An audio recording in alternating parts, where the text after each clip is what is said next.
Hello everyone and welcome back to the Stitch Sessions. If you're new here, welcome. I'm Karen and I love everything to do with crochet and crafting with crochet. I'm always so happy to have you guys with me. And this week's tutorial is going to be a stitch tutorial. And I'm actually going to be using this stitch in an upcoming project. Some of you know that I've got some baby activity coming up in the next few months with several friends and family that are having little ones. So you will see this stitch being used in a future project. Now this stitch, I call it the Crunched Single Crochet stitch. This is a take on the regular crunch stitch. And I would say it's also related to the floret stitch. So it's alternating between a regular stitch and a slip stitch to create a bit of a crunched effect. Now, if any of you know the proper name for this stitch, I haven't seen it before. I'm sure it exists. I'm not the one that invented it, but I started playing around with the idea of how the crunch stitch worked and how the floret stitch worked. And I really like how it creates this slightly denser fabric, but still creates a little bit of texture too. So if you are going to be using this for a baby project like a blanket or a cardigan or hat or what have you, I think this would make for a super cute stitch to work that project in. So let's just have a look quickly at the materials I'm using to create this stitch for you today.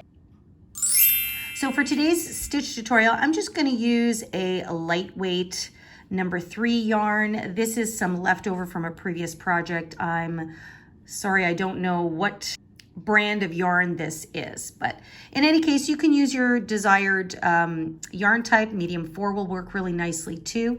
And then I'm just using my favorite hook, which is a 5mm hook, also known as an H or a size 8. And I always say the 5mm is one of my favorites because it's so versatile. You can work this with a lightweight number 3 or a medium weight 4. I generally like working anywhere between a 5mm, 5.5 up to a 6. Those are generally my 3 go-to hooks. Just thought you guys might like to know that. And then of course, if you're working on it for a project, make sure you have a yarn needle and then a handy pair of scissors, of course, to snip off your yarn. So let's get started on working our crunched single crochet stitch. So you want to begin by placing a slip knot on your hook there. And this stitch is created using multiples of 2. So you're going to chain multiples of 2 and then you're going to add one more chain at the end. So I'm going to do a chain of 12 and then I'm going to add one more stitch at the end, which is going to give me 13. Once you have your multiple of 2 plus 1, you just want to make sure that your chain is sitting nice and even, it's not twisted. And then what we're going to do is we're going to find the second chain from the hook, which is 1 and 2. We never count the loop that is currently on the hook. We're then going to insert our hook into that second chain and we're going to place a single crochet stitch. Just like that, okay? Now into the next stitch, we are going to place a slip stitch. And that's what we're going to repeat. Into the next stitch, you're going to place a single crochet stitch.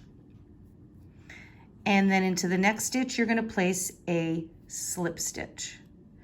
So you're just alternating between your single crochet and your slip stitch.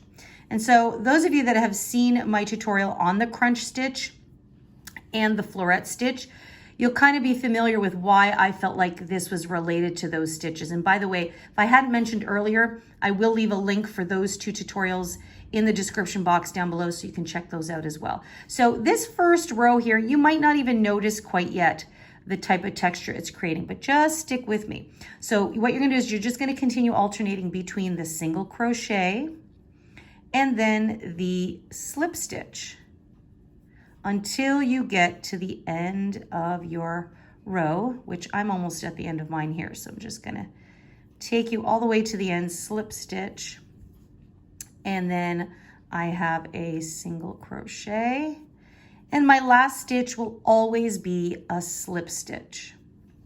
Okay, so this is basically row 1 and the only row you're ever going to repeat. You can probably barely see just a wee bit of texture there. So you always begin the row with a single crochet and you always finish with a slip stitch.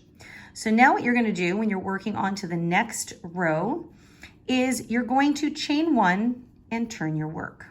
Okay, so there's the back. Again, you can't really tell too much what's happening just yet. And so once you've chained 1 and turned your work, you always begin by placing a single crochet into that very first stitch. So generally it's the stitch that you slip stitched into. So if I just turn back around here, this is why you want to actually just be careful when you do your slip stitches that you don't make them too tight. So see, mine's not too bad there because you want to be able to place a stitch back into there. So I'm just going to turn my work back. I've had my chain 1 and now right back into that slip stitch, I am going to single crochet. And then the top of that single crochet right there, I'm going to slip stitch. Just like that. And then I'm going to find my next stitch, which should be a slip stitch. So in the slip stitches, what we're really doing is we're just picking up these front loops here. Okay, so you're going to single crochet into the front loop of that slip stitch. And then you've got a single crochet stitch and you're going to slip stitch into the full stitch. So what does that mean? It means, see those 2 loops there? That's going under the full stitch. And then you're going to slip stitch there. Because the slip stitch is such a shallow stitch, just like that, we're going to work into the front loop anytime we come up to the slip stitch. So you're just going to work the loop that's closest to you. You're going to insert your hook. So you have 1 loop and you're going to single crochet into that. Then you're going to slip stitch into the full stitch. So that's always the single crochet. So what happens is that you're always going to stack the alternate stitch on top of one another. So this previous row right here was a slip stitch. So therefore, I'm going to place a single crochet stitch on top of it. This was a single crochet. I'm going to stack a slip stitch on top of it. So you're going to have your stitches stacked alternatively one on top of the other. So remember, anytime you see a slip stitch, you're just going to work into the front loop only to create your single crochet. When you come across your single crochet, you're going to go into the full stitch. So it's easy to go into the front loop only, but because of the texture we want to create here, make sure that you go into the full stitch of the single crochet to slip stitch. And then we have, we have a single crochet into the front loop. And now here you're going to have your chain 1 turning chain. And remember that our last stitch is always a slip stitch. So it would be easy just to pick up that loop, but we want to make sure that we actually pick up both loops of that turning chain. And then we loosely slip stitch. So row 2 is complete, and now you can start seeing just a very subtle little kind of texture, a little cushy texture. It almost looks like it's a little, I don't know if I'd call it like a mini little bobble or bubble stitch. It's just creating a little bit of a cushier look, a denser fabric, as you can tell. So I'm going to do it again. Into the next row, you always want to chain 1, turn your work, and right into that slip stitch, you're going to single crochet into the front loop only. Then you will slip stitch into the full stitch of the single crochet. Now you might think, well, how come the single crochets are sitting lower than a slip stitch, and even though slip stitches are much more shallower? Well, remember that when we slip stitch, we're slip stitching on top of a single crochet, which is raised slightly higher. So that's why essentially your slip stitch looks like it's sitting higher, because we're alternating where they're stacked on top of. So then we have our single crochet into the front loop only, slip stitch into the full stitch. So I think at this point, you should have the gist of what's happening here. We're just alternating stitches, right? Oops, that's a slip stitch.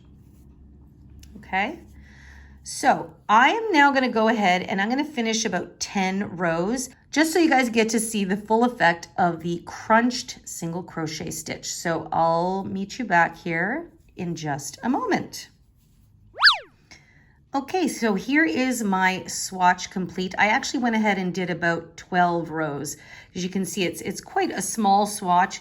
Partly that's because I'm using the lightweight number 3 yarn, also because it is a denser stitch. So you can see, creates a little bit more closed in stitch. This is perfect for some winter sweaters, a fall, if you want something that's going to give you a little bit more coziness and retain its heat.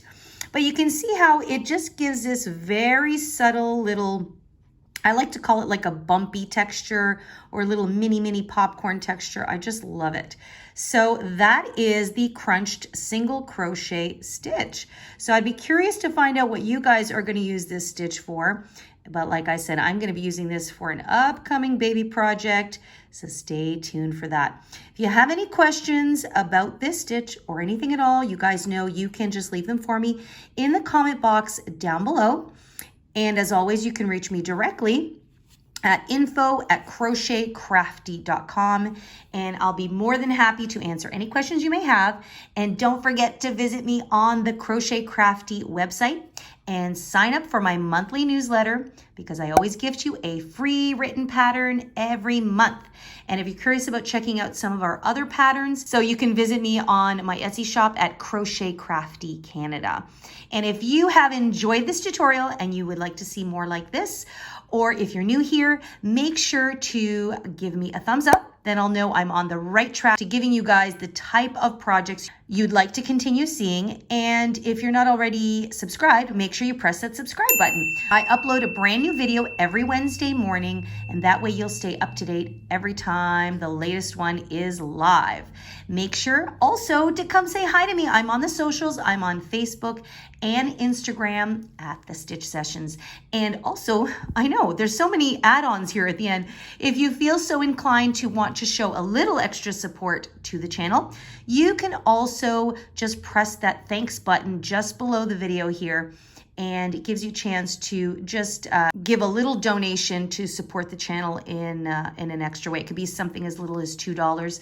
But of course, there's absolutely no obligation, because you guys are already supporting me by watching these videos and commenting and saying hello and all of these wonderful things. And as always, I really do appreciate my crochet friends here on YouTube. Sometimes you guys very often really light up my day. So keep those comments coming, keep saying hello and popping in to say hi. I absolutely love it. I hope you enjoyed this tutorial. I will see you in next week's session. As always, take really good care of yourselves. Happy crocheting, and I'll see you guys next week. Take care.